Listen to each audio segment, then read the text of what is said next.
Hello everyone. So let's discuss today's topic. Start करते हैं आज की क्लास। तो आज हम एक बहुत ही अच्छे वर्ड के बारे में पहले तो जानेंगे, बिकॉज दिन बाय दिन हमारी इंग्लिश भी स्टाइलिश होती जा रही है। हम नए नए शब्दों का इस्तेमाल लैंग्वेज के अंदर करते जा रहे हैं। इसे हम अपडेटेशन बोल सकते हैं। जैसे आज के टाइम पर आप हर चीज़ को अपडेट करते रहते हैं, ऐसे कुछ नए नए शब्द सीख करके हम अपनी भाषा को भी अपडेट करते रहते हैं, और ये ज़रूरी भी है। अगर टाइम के हिसाब से हमें चलना है तो नई नई चीज़ों को सीखना पड़ेगा। तो ऐसे एक नए शब्द के बारे में आज हम बातचीत करेंगे, जिसे इंग्लिश में बोलते हैं टैबू। उसे हिंदी में क्या बोलते हैं, पहले उसके लिए क्या यूज़ करते थे, किस तरीके से इस्तेमाल करते थे। Will discuss all the things in detail. तो सबसे पहले मैं आपको बता दूं कि कुछ चीज़ें कहीं पर बंद होती हैं या फिर अलाउ नहीं होती या फिर पूर्णतः निषेध होती हैं। निषेध का मतलब भी वैसे बंद ही होता है। जब कोई चीज़ कहीं पर बंद होती है तो इसका मतलब वो चीज़ निषेध है। ठीक है। तो एक तो होता है चेतावनी। तो ये एक तरह की चेतावनी ही है। अगर मान लो कोई चीज़ पूरे तरीके से बंद है तो दो तरीके से बंद हो सकती है। एक तो गवर्नमेंट ने बैन कर रखी है, रेस्ट्रिक्शन है उस चीज़ पर। अगर वो चीज़ आपने फिर भी यूज़ की तो you will be punished. But अगर जो हम टैबू वाली बात करेंगे या फिर निषेध वाली बात करेंगे तो वहाँ पर आपको इन्फॉर्म किया जाएगा, आपको वापस भेज दिया जाएगा, but that there will be no punishment such like. जैसे मैं आपको बता दूं कि हम जब कई बार पेट्रोल पंप पर अपनी गाड़ी के अंदर, बाइक के अंदर पेट्रोल डलवाने के लिए जाते हैं तो वहाँ पर चारों तरफ हमने एक वर्ड लिखा देखा होगा। लिखा रहता है नो स्मोकिंग। नो स्मोकिंग लिखा रहता है। तो नो स्मोकिंग, ये नो और स्मोकिंग ये लगभग, और वहाँ पर एक ऐसा निशान भी, बीड़ी सिगरेट कुछ ऐसा करके वो बना करके रखते हैं। ठीक है। तो ये इसलिए लिखा गया क्योंकि वहाँ पर अनपढ़ लोगों की भी समझ में आए। साइन बना करके रखते हैं कि वहाँ पर सिगरेट, बीड़ी, ऐसी कोई भी चीज़ जो फ्लेमेबल है वो अलाउ नहीं है, इसलिए वहाँ पर नो स्मोकिंग लिखते हैं। बाकी इसके लिए जो हम लोग फॉर्मल वर्ड इस्तेमाल करते हैं वो है प्रोहिबिटेड। तो प्रोहिबिटेड का मतलब हम लोग पहले से पढ़ते आ रहे हैं, PROHIBITED, प्रोहिबिटेड। एक वर्ड और होता है प्रोहिबिशन। तो प्रोहिबिशन का मतलब भी निषेध होता है। प्रोहिबिशन से ही बना है प्रोहिबिटेड। अब प्रोहिबिटेड आपने जगह जगह लिखा देखा होगा। आपने ऑफिसेज के बाहर लिखा देखा होगा कि जी एडमिशन इज़ प्रोहिबिटेड। ठीक है। आप बिना आज्ञा के अंदर नहीं आ सकते। मान लो फिर भी अगर कोई चला जाए तो ऐसा तो है नहीं कि जो पनिशमेंट हो जाएगी या फिर उसको प्रिजन हो जाएगी। बस यह एक तरह की चेतावनी लिखी हुई है कि आपको जाना नहीं है बिना आज्ञा के। ठीक है। तो उसके लिए आज के टाइम पर इंग्लिश में जो वर्ड यूज़ करते हैं हम लोग वो है टैबू, जो आज के टाइम पर काफ़ी स्टाइलिश है और लोग इसे बहुत ज़्यादा इस्तेमाल करते हैं, क्योंकि हम ये अक्सर बोलते रहते हैं। हम बताते हैं कि हमारे यहाँ पर ये चीज़ बंद है, ये खाना बंद है, ये पीना बंद है। हमारे यहाँ पर इंग्लिश बोलना स्टार्ट है और हिंदी बोलना बंद है। तो आप इस तरीके से बता सकते हैं कि जी speaking Hindi is taboo here. आप जब किसी टेंपल वगैरह के अंदर जाते हैं तो वहाँ पर भी आप लेदर का कुछ सामान नहीं ले जा सकते। तो वहाँ पर भी चेतावनी लिखी होती है, डिपॉजिट योर बैगेज हियर या लेदर थिंग्स हियर। आप यहाँ पर अपना सामान सबमिट करा सकते हैं, डिपॉजिट करा सकते हैं। अच्छा, दो वर्ड हो गए, एक तो हो गया डिपॉजिट और एक हो गया सबमिट। तो डिपॉजिट का मतलब तो होता है जो चीज़ आपको वापस मिल जाएगी। ठीक है। और सबमिट का मतलब होता है अगर एक बार आपने वो चीज़ सबमिट करा दी तो फिर आपको वापस नहीं मिलेगी, उसके बदले में आपको रिज़ल्ट मिलेगा। जैसे आपने फ़ीस सबमिट करा दी अपनी, तो फ़ीस को डिपॉजिट नहीं कराते क्योंकि वो आपको वापस नहीं मिलेगी। बैंक में जो पैसे हैं उन्हें आप डिपॉजिट कराते हैं। अपना सामान कहीं पर आप जाएंगे तो वहाँ पर अपना सामान डिपॉजिट कराएंगे, ना कि सबमिट कराएंगे। वहाँ पर भी कुछ चीज़ें, जहाँ मंदिर के अंदर मैं बता रहा था, टेंपल के अंदर आप लेदर थिंग्स अलाउ नहीं है, तो वो चीज़ कैसी हो गई, प्रोहिबिटेड। उन्हीं के लिए आप लोग टैबू का इस्तेमाल करते हैं। तो अगर मैं आपसे बोलूं कि जी क्या आपके घर पर, जैसे घर से स्टार्ट करते हैं, हमारे सभी के घर में कुछ चीज़ें अलाउ नहीं हैं, इवन यहाँ तक कि कुछ के घर में तो प्याज खाने की भी बंदी है, मनाही है, घर वाले अलाउ नहीं करते हैं, और कुछ के घर में खाना तो दूर लेके भी नहीं जा सकते।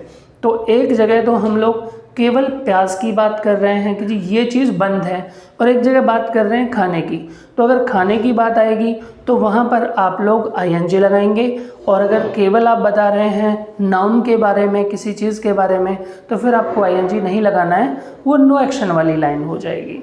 कैसे? I am writing the both examples, मैं दोनों एग्जाम्पल्स यहाँ पर लिख देता हूँ। वैसे हम किसकी बात कर रहे थे? आजकल जो वर्ड है, that word is called taboo. बहुत बोलता है आज के टाइम पर। तो अगर मैं आपसे कहूँ कि मेरे घर पर प्याज खाना बंद है, तो लाइन बन जाएगी TAKING, टेकिंग अनियन। इसे ओनियन की बजाय बोलते हैं onion. Is taboo in my family, in my family. Taking onion is taboo in my family. अगर मैं यहाँ से ये वर्ड हटा देता हूँ, मतलब क्रिया हटा दूँ अगर इस लाइन से, तो फिर आप ऐसे भी बोल सकते हैं onion is taboo in my family. ठीक है। अगर आप इज एमआर के साथ एक्शन लगाएंगे तो एक्शन में क्या आ जाएगा? आईएनजी आ जाएगा, टेक। अगर केवल अनियन की बात करेंगे तो अनियन क्या है? नाउन है, किसी चीज़ का नाम है, तो वहाँ पर आपको फिर आईएनजी वगैरह कुछ नहीं लगाना है। सिंपल लाइन बन जाएगी onion is taboo in my family. ठीक है। नेक्स्ट हमने बात की, अगर आपको मान लो मेरे से पूछना है या फिर मैं आपसे पूछूं जी क्या तुम्हारे घर पर प्याज खाना बंद है, मनाही है, निषेध है, ठीक है, तो आप इसको पहले रख दो और लाइन बन जाएगी is TAKING, taking onion taboo in your family, is taking onion taboo in your family. तो इस तरीके से आप बता सकते हैं। अब और भी बहुत सारी चीज़ें जो आपके घर पर बंद हो सकती हैं, जैसे आप लोगों ने देखा कि जी हमारे यहाँ इंडिया के अंदर भी लेफ़्ट की तरफ आपको बाइक गाड़ियाँ चलानी है, आप राइट में नहीं चला सकते, तो वो टैबू है, वो रिस्ट्रिक्शन भी है कि जी आप चला नहीं सकते हाईवे के ऊपर। बाकी अगर वो सिंगल रोड है उस पर तो दोनों तरफ चलती हैं, लेकिन वहाँ पर भी आपको ध्यान रखना है कि आप लेफ़्ट में चला रहे हैं या राइट में चला रहे हैं। So driving in the right hand is taboo here in India, क्योंकि हमारे यहाँ पर रूल ऐसे ही हैं ड्राइविंग के। तो driving in the right hand is taboo in India. हमें किधर चलानी है? अपनी गाड़ी जो है वो लेफ़्ट में चलानी है, तो राइट क्या हो गया हमारे यहाँ पर? टैबू हो गया, पाबंदी हो गई, निषेध हो गया कि उधर की तरफ आपको नहीं चलानी है। नेक्स्ट इज़ हम बातचीत कर रहे हैं, ऐसी एक चीज़ होती है घर में खाने पीने की ही, उसे आप बोलते हैं garlic, GARLIC। Garlic is taboo in my family, in my family. ठीक है। बहुत सारे लोग इसे इस वजह से नहीं खाते क्योंकि इससे स्मेल आती है, बट कुछ लोग जो बुज़ुर्ग हैं उन्हें ये खाना पड़ता है क्योंकि एज ए मेडिसिन वो यूज़ करते हैं। ये काफ़ी गर्म होता है और लोग इसे इस्तेमाल करते हैं दवाई के रूप में। तो बता सकते हैं garlic is taboo in my family, मेरे घर में तो ये बंद है। तो आप कैसे बताएंगे? आप बोल देंगे यही garlic is taboo in my family. अगर आप बोलोगे, मेरे से पूछोगे जी क्या आपके घर में बंद है, तो is taking garlic taboo in your family, इस तरीके से बताएंगे। अच्छा, यहाँ से आगे भी पूछते हैं, कुछ लोग बोलते हैं जी क्या आप एग्स वगैरह खाते हो, तो जी एग्स की खाने की बात तो दूर, मेरे घर में ले जाना भी बंद है। तो मैं कैसे कहूँगा कि मेरे घर में पूर्णतः बंद है? तो egg is taboo in my family, क्या बोलूँगा मैं? Egg is taboo in my family. खाने की बात नहीं कर रहा, ले जाना ही बंद है, लेके भी नहीं जा सकते। तो क्या लाइन बन जाएगी? Egg is taboo in my family. अगर आप खाने की बात पूछोगे तो taking egg is taboo in your family या फिर इन माई फैमिली। क्या आपके घर पर बंद है? क्या मेरे घर पर बंद है? तो आप इस तरीके से इसको पहले लगा करके सवाल जवाब कर सकते हैं। आई थिंक अब आपको क्लियर हो गया होगा। थोड़ा सा आगे की बात करते हैं। अब बात करते हैं कि कोई चीज़ ऐसी है जो बंद की जा सकती है। एक तो ये होता है कि जो बंद है या नहीं है, एक हम कह रहे हैं कि ये बंद होनी चाहिए या फिर ये की जा सकती है। जैसे होली पर बहुत सारे लोग लिकर ड्रिंक करते हैं, जिसकी वजह से फेस्टिवल बिल्कुल ख़राब हो चुका है। तो हम तो गवर्नमेंट से यही कहेंगे कि होली पर शराब बंद होनी चाहिए। तो liquor should be taboo on Holi, ठीक है। लिकर LIQUOR, लिकर का मतलब एल्कोहल भी बोलते हैं। इसे पीना कहलाता है कंज्यूम, इसके लिए वर्ड जो है वो कंज्यूम है, स्पेशली यूज़ करते हैं लोग। बट ये बंद होनी चाहिए पूर्णतः। तो आप लाइन बना देंगे LIQUOR, liquor SHOULD should be taboo on Holi. Liquor should be taboo on Holi, ठीक है, बिल्कुल बंद होनी चाहिए। एक होता है, आप लोगों ने देखा होगा, ये ऐसा कोई टफ काम नहीं है, गवर्नमेंट चाहे तो बिल्कुल बंद कर सकती है ऐसे। हमारे यहाँ पर 2-3 ड्राई स्टेट्स भी हैं जिनमें गुजरात है, बिहार है, वहाँ पर ये चीज़ें बंद हैं, ठीक है। बाकी कुछ भी होता है लेकिन ये बंद की जा सकती है। तो अगर आपको लग रहा है कि ये बंद की जा सकती है तो लाइन बन जाएगी LIQUOR, liquor can be taboo. अगर कोई चीज़ बंद की जा सकती है तो इट कैन बी टैबू, इस तरीके से बता सकते हैं। इसके साथ साथ बंद होनी चाहिए, बंद की जा सकती है, और ये हमारे बताने से क्या हो रहा है, पहले भी बंद की जा सकती थी। तो अगर मैं कहूँ कि ये बंद की जा सकती थी तो इट कुड बी टैबू हो जाएगा, ठीक है। अगर आपको लग रहा है कि कोई चीज़ ज़रूर बंद होनी चाहिए, जैसे दिवाली पर कुछ लोग गैम्बलिंग खेलते हैं, मतलब गैम्बल का मतलब होता है जुआ खेलना, उसी में ING लगा देते हैं कि जी ये बंद होनी चाहिए। तो gambling should be taboo on Diwali, ठीक है, gambling should be taboo on Diwali, इस तरीके से बता सकते हैं। और ये मैं बताऊं, कुछ लोग ताश खेलते हैं इधर उधर, आपने देखा होगा चारों तरफ जहाँ पर भी जगह मिलती है वहाँ पर ताश खेलना क्या कहलाता है, कार्ड्स खेलना, पत्ते खेलना, उन्हें बोलते हैं प्लेइंग कार्ड्स। प्ले कार्ड्स का मतलब होता है पत्ते खेलना, और ये भी बंद होना चाहिए, ठीक है। इसके ऊपर बहुत सारे लोग जुआ बना लेते हैं ताश के खेल को, मतलब कुल मिलाकर के बंद होना चाहिए। Playing cards should be taboo, क्या बोलेंगे, playing cards should be taboo. Playing cards या प्ले कार्ड्स, बताइए बताइए, play cards, play cards should be taboo, play card should be taboo, ये बंद होना चाहिए, क्लियर है। अगर आपको लग रहा है कि जी आप किसी और चीज़ को भी बंद करवा सकते हैं या ज़रूर होना चाहिए, तो उसकी जगह पर कैन कुड की बजाय फिर आप मस्ट लगा देंगे, इट मस्ट बी टैबू। क्या बोलेंगे आप, इट मस्ट बी टैबू। जैसे आजकल आपने देखा होगा नए नए बच्चे जो हैं वो बुलेट बाइक के अंदर पटाखे चलाते रहते हैं, किसी को हो सकता है डिस्टर्बेंस हो, इसकी वजह से कई बार बाइक्स में आग वगैरह भी लग जाती है, डिस्टर्बेंस तो होती ही होती है। तो इट मस्ट बी टैबू, क्या बोलेंगे, it must be taboo. Next है, इसके अलावा हम बातचीत कर रहे हैं और कुछ नई चीज़ों के बारे में टैबू के अलावा।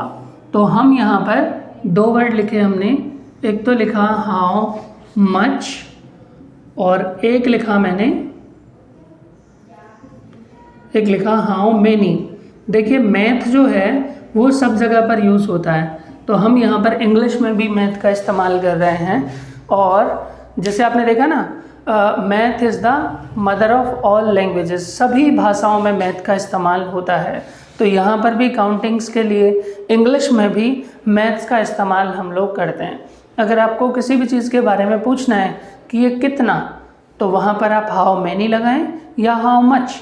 इट कन्फ्यूज़ अ लॉट, ये कई बार हमारे माइंड में कन्फ्यूज़न पैदा कर देता है कि हम हाउ मच का इस्तेमाल करें या हाउ मैनी का इस्तेमाल करें।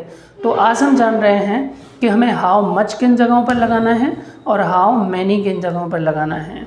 देखिए मैं ये समझता हूँ कि जो चीज़ काउंटेबल है, जो चीज़ काउंटेबल है इसका मतलब इट इज़ प्रोडक्टिव हो सकती है, कोई प्रोडक्ट हो सकता है, ठीक है।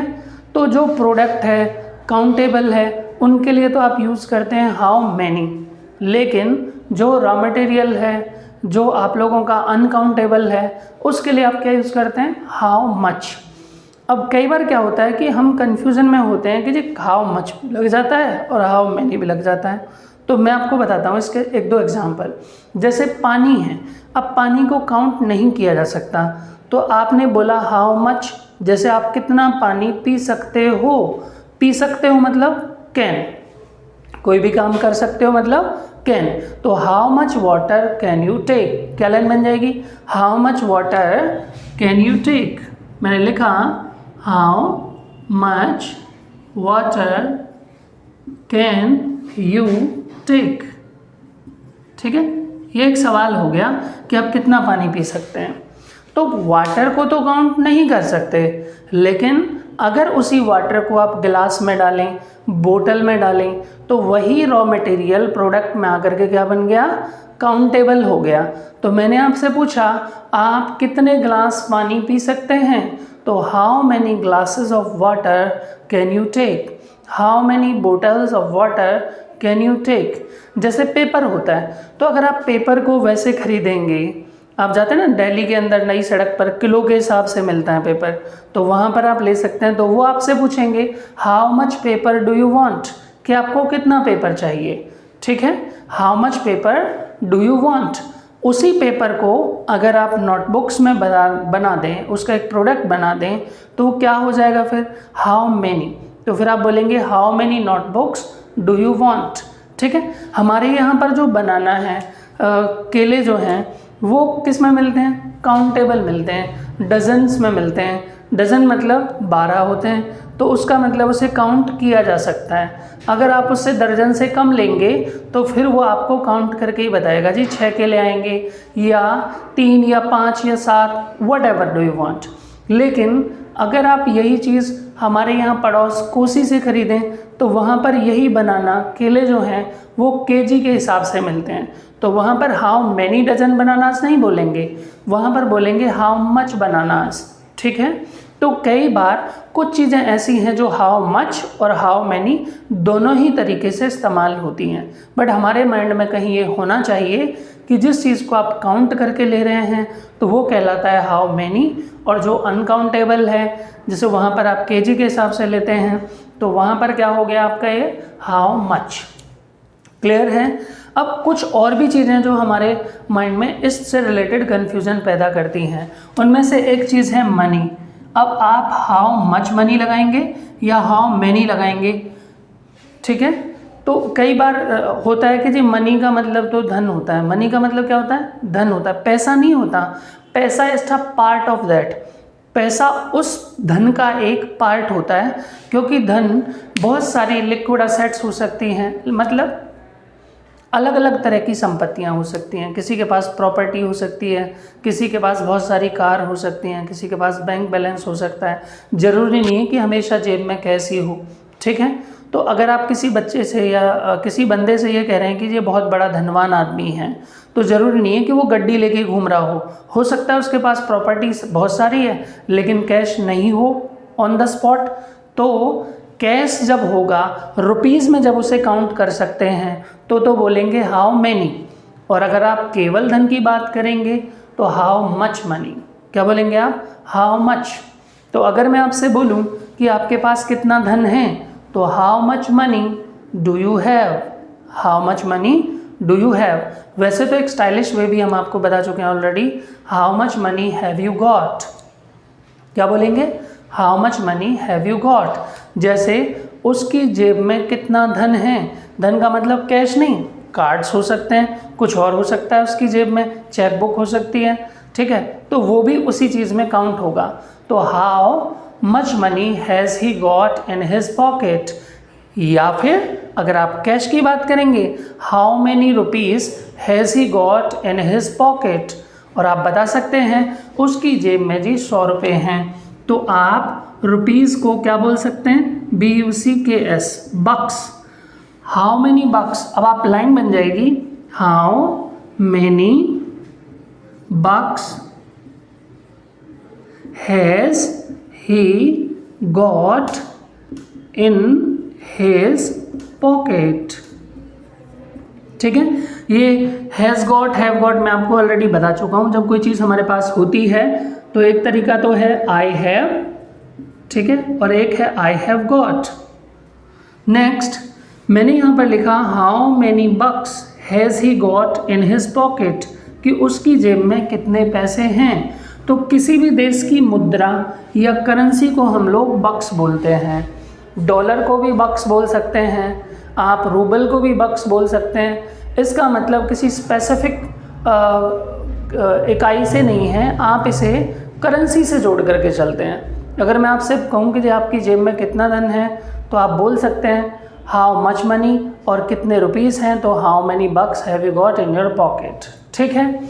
नेक्स्ट अगर मैंने पूछा, मान लो आपको ज़रूरत है किसी चीज़ की, मेरे पास एक बच्चा आया और कह रहा है जी मुझे पेन चाहिए, पेन चाहिए, ठीक है, मतलब कितने सारे, एक चाहिए या फिर बहुत सारे, तो फिर मैं क्या बोलूँ, हाउ मैनी पेन्स।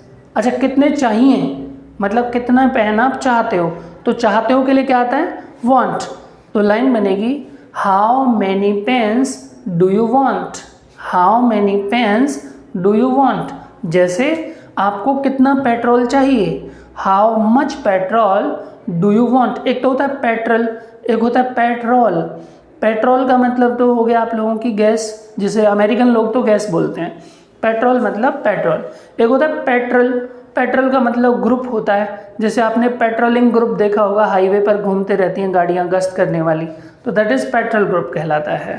पेट्रोलिंग करते हैं वो, देखा है आपने हाईवे पर पेट्रोलिंग करते हुए। तो वी आर टॉकिंग अबाउट कि जी आपको कितना पेट्रोल चाहिए, how much petrol do you want. उसे कितना कपड़ा चाहिए, how much cloth does he want, ठीक है। आपको कितने पैसे की ज़रूरत है, how much money do you need, how much money. अगर मैंने यहाँ पर रुपीज़ लिखा तो how many rupees do you want, ठीक है, दोनों ही बोल सकते हैं आप, how many rupees do you want और how much money do you want. और आप बता सकते हैं मुझे 5 रुपये चाहिए, 5 रुपये मतलब चिल्लर, यस, उसे क्या बोलते हैं आप लोग, फाइवर। 5 के नोट को क्या बोलते हैं, फाइवर। और ऐसे ही अगर 10 का नोट हो तो उसे बोलते हैं टेनर। अब ऐसा नहीं है कि अगर 50 का नोट है तो आप उसे फिफ्टर बोल देंगे, या 100 का है, 100 रुपये हैं तो आप उसे 100 बोल देंगे, ऐसा बिल्कुल नहीं है। केवल 5 के नोट को आप लोग फाइवर बोलते हैं और 10 के नोट को आप केवल टेनर बोलते हैं। बाकी अगर कुछ है तो आप उसे 50 रुपीज़, 100 रुपीज़ इस तरीके से बोल करके ही बताएंगे। तो अगर मैंने आपसे पूछा कि जी आपको क्या 5 रुपये की ज़रूरत है, डू यू नीड 5 रुपीज़, और आपने बोल दिया आई नीड 5 रुपीज़, उसे कितने पैसे की ज़रूरत है, how many rupees does he want. आपको कितने धन की ज़रूरत थी, how much money did you need. आपको कितने पैसे की ज़रूरत थी, तो how many rupees did you need. Do की जगह क्या हो जाएगा, पास्ट में डिड हो जाएगा। So how many rupees did you need, मुझे ज़रूरत थी 1000 रुपये की, आई नीडेड 1000 रुपीज़। क्लियर है। मैंने अगर आपसे पूछा, किसी बॉय से पूछता हूँ, अच्छा आपके पास कितनी जीन्स हैं, how many jeans do you have, ठीक है, how many jeans do you have. And अभी मैं किसी फीमेल से पूछूँ जी आपके पास कितने सूट्स हैं, how many suits do you have, तो वो काउंट करके नहीं बता सकते, ठीक है, इतने सारे कपड़े होंगे कि जो वो काउंट करके बता ही नहीं सकते। और बॉयज़ वही 2 सूट, वही 2 शर्ट, वही 2 जीन्स उनके पास, पार्टी के लिए भी वही हैं, घर पर भी वही हैं, सभी जगहों पर उन्हीं से कर लेते हैं। बट फीमेल के मामले में ऐसा नहीं है, हर जगह के लिए, हर ओकेज़न के लिए उनके पास एक अलग कलर का एक स्पेशल मतलब ड्रेस होती है। तो अगर हम पूछेंगे कितने सूट्स हैं आपके पास, तो how many suits do you have, और ये कह रहे हैं जी अनकाउंटेबल, आई डोंट नो, तो आप बता सकते हैं इस तरीके से, ठीक है। नेक्स्ट इज काउंटेबल हैं तो आप बता देंगे, I have 10 suits, I have 20 suits, इस तरीके से बोल देंगे। अच्छा एक चीज़ बताइए, कितने गुलाब जामुन खा सकते हो आप? आपकी फेवरेट डिश मिठाई। अभी गोलगप्पे की बात करें तो वो तो अनकाउंटेबल है, बहुत सारे बच्चे गिनते ही नहीं है खाते टाइम। बट अगर मैं गुलाब जामुन की बात करूं तो आप कितने खा सकते हैं? How many gulab jamuns can you take? और आप बता सकते हैं आई कैन टेक 2 गुलाब जामुन्स, 4 गुलाब जामुन्स। इस तरीके से आप लोग बता पाएंगे। Yes, so this is all about how much और हाउ मैनी के बारे में। आप इससे ज़्यादा अगर इसे बोलेंगे, प्रैक्टिस करेंगे तो आपकी टिप्सों पर आ जाएगा, क्योंकि हम इसका इस्तेमाल अक्सर अपनी भाषा में करते रहते हैं। तो ज़्यादा से ज़्यादा इसकी प्रैक्टिस कीजिए, ज़्यादा से ज़्यादा इसे बोलिए, तभी आपके माइंड में स्टेबल होगा, आप इसे आसानी से बोल पाएंगे। अगर फर्स्ट वर्ड वॉज टैबू, जो पहला वर्ड हमने पढ़ा था वो था टैबू, और टैबू का मतलब होता है निषेध, जो हम डिस्कस कर चुके हैं ऑलरेडी कि जब कोई चीज़ कहीं पर बंद होती है। तो आप बता सकते हैं speaking Hindi is taboo here. हमारे यहाँ पर इन देव अमेरिकन हिंदी बोलना बंद है, मना ही है। सो speaking Hindi is taboo here, इस तरीके से बताएंगे। ठीक है, आज की क्लास में बस इतना ही पढ़ते हैं, फिर मिलते हैं इसी तरह की इंफॉर्मेटिव वीडियोज़ के साथ। Goodbye and have a nice day.